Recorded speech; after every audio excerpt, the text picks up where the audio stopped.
আওয়ামী লীগের ১৫ বছরে ৮০ থেকে ৯০ হাজার পুলিশ চাকরিবিধি লঙ্ঘন করে দলীয় বিবেচনায় নিয়োগ পেয়েছেন এমন দাবি করে ছাত্র জনতার আন্দোলনে তাদের অপেশাদার আচরণের জন্য ক্ষমা চাইলেন ডিএমপি কমিশনার। মামলা নিয়ে কেউ বাণিজ্য করলে ব্যবস্থা নেয়ার হুঁশিয়ারিও দেন তিনি।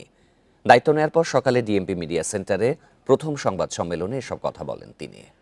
এ নিয়ে আলোচনা করতে বা টাঙ্গাইল থেকে আমাদের সাথে যোগ দিচ্ছেন মাওলানা ভাসানী বিজ্ঞান ও প্রযুক্তি বিশ্ববিদ্যালয়ের অপরাধ বিদ্যা এবং পুলিশ বিজ্ঞান বিভাগের চেয়ারম্যান অধ্যাপক ডক্টর মোহাম্মদ ওমর ফারুক।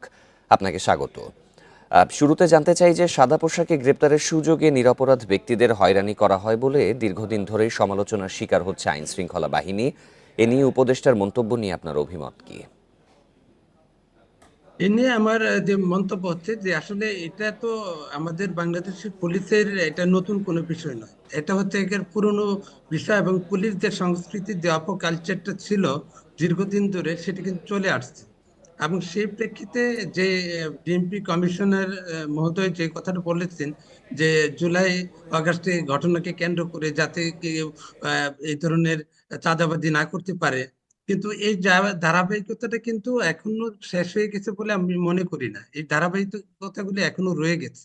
কারণ হচ্ছে as a police, as a actor হিসাবে যখন কাজ করে, এজ এ পেশাদারিত্বের জায়গার বাইরে যখন কাজ করে, তখন কিন্তু তার একটা যে দীর্ঘদিনের যে জায়গাটা সে চর্চা করে এসেছে, যেটা মানুষের অপ্রত্যাশিত জায়গা থেকে, সেটা হচ্ছে গায়ে মানে বিভিন্ন ধরনের মামলা, সাজানো মামলা, তারপরে মামলাকে কেন্দ্র করে যে চাঁদাবাজি। এখন এইগুলি কিন্তু দীর্ঘদিন ধরে রাজনৈতিক প্ল্যাটফর্মের ভিতর থেকে তারা কাজ করেছে। এখন তারা যেটা করতে চাচ্ছে সেটা হচ্ছে এই কালচারটাকে তারা এখনো হয়তো আহ, পুলিশ বাহিনী হিসাবে অথবা এই হিসাবে একটা অথরিটি হিসাবে তারা এখন হয়তো তার পেশাদারিত্বের জায়গাটা মানে ওইভাবে উত্তরণ করতে পারছে না। কিন্তু ভাইরাস তাদের ভিতরে এই কালচার গুলো এখনো পুরোপুরি শেষ হয়ে গেছে বলে আমি মনে করি না। এখনো যথেষ্ট পরিমাণ মানে পুলিশের হুমকিতে অনেক ধরনের চাঁদাবাজি হচ্ছে। সেটা বাস্তবিক পর্যায়ে যদি আপনি দেখেন, একেবারে তৃণমূল পর্যায়ে মানুষ বিচার ব্যবস্থা পুলিশের কাছে যাওয়ার ক্ষেত্রে এখনো যে এক সময় রাজনীতি প্রতিবন্ধকতা ফেস করতো, এখন হচ্ছে তার পেশাদারিত্বের যে প্রতিবন্ধকতাটা সে নিজে তৈরি করে রেখেছে, এটা কিন্তু এখনো উন্মুক্ত করা যায়নি।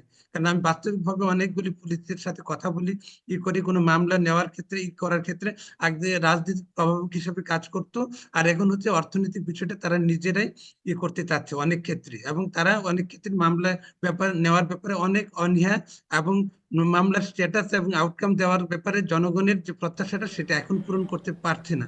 এবং এটার জন্য যে একটা দৃঢ় প্রত্যয় দরকার, যে কৌশল দরকার, সেই কৌশলটুকু যে অবলম্বন করছে সেটাও আমাদের কাছে দৃশ্যমান না। আগে রাজনীতিক বলেছেন যে আমাদের কয়েক হাজার মামলা হয়েছে রাজনীতিক সরকারের সময় পুলিশের নিজস্ব ইন্টারনাল ইনকোয়ারির মধ্যে, বিচার ব্যবস্থার মধ্যে, কিন্তু কয়টা মামলার দৃশ্যমান আমরা বিচার ব্যবস্থায় মানে ডক্টর মোহাম্মদ দৃশ্যপটে ওমর আমরা ফারুক, দেখি। আজকে তো ডিএমপি কমিশনের ব্রিফিং আরও একটি বিষয় বলেছেন যে মামলা বাণিজ্য যদি করা হয় সামনে তাহলে কঠোর ব্যবস্থা নেওয়া হবে। এটি যদি কার্যকর করা যায় তাহলে কি আইন শৃঙ্খলা বাহিনীর উপর মানুষের আস্থা বাড়বে?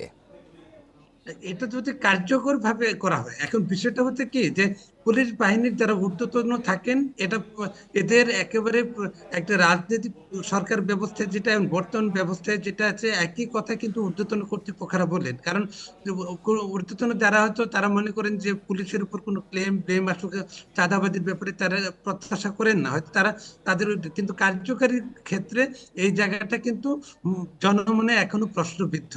কারণ এখনো এই এই পদক্ষেপ নিলে যে পুরোপুরি মাত্রায় কমে যাবে সেটা আমরা বলবো না। তবে একটা ডিটারেন্স ইমপ্যাক্ট হবে, একটা ভীতি অবস্থা তৈরি হবে যেখান থেকে এই কিছুটা আমরা এটা থেকে মুক্ত পেতে পারি, কিন্তু পরিপূর্ণ মাত্রায় পাবো এটা প্রত্যাশা করা যায় না। কারণ এইগুলি আবার এখন বিভাগের বিভিন্ন বাহিনীর মধ্যে দিয়ে সেটা যে ধরনের হচ্ছে সমঝোতা হচ্ছে, সেটার মধ্যে দিয়ে আবার এগুলা মানে অনেক সময় নিগোসিয়েশন হয়ে যেতে পারে। আগে রাজনৈতিক ভাবে সেগুলো মোকাবেলা করে কি করতো, সেটা সেই মামলাগুলিকে আমরা আপুসহীন ভাবে আমরা আপুস করে ফেলছি।